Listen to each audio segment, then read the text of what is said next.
जिन रास्तों पर साबिका हुक्मरानों का निकलना महाल था, आज उन्हीं शाहराहों पर शहरी हम पर फूल निछावर कर रहे हैं। वज़ीर आज़म आज़ाद कश्मीर फैसल मुमताज़ राठौर का कहना है कि पिछली हुकूमत के दौरान अवाम और हुकूमत के दरमियान एक फासला पैदा हो गया था। अब सियासी निज़ाम के ऊपर अवाम का एतमाद बहाल हो गया है। हमारा किसी से मुकाबला नहीं, हम अवामी मसाइल हल करने आए हैं।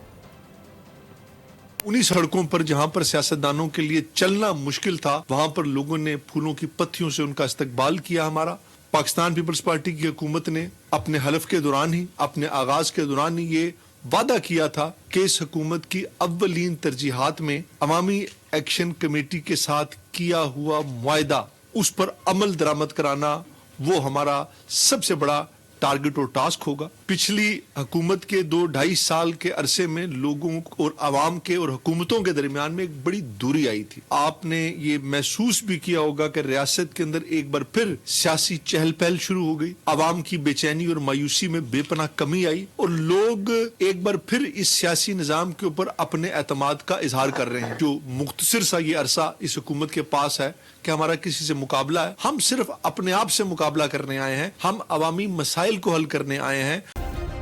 सब्सक्राइब करें और बेल दबाएं ताकि कोई खबर रह न जाए।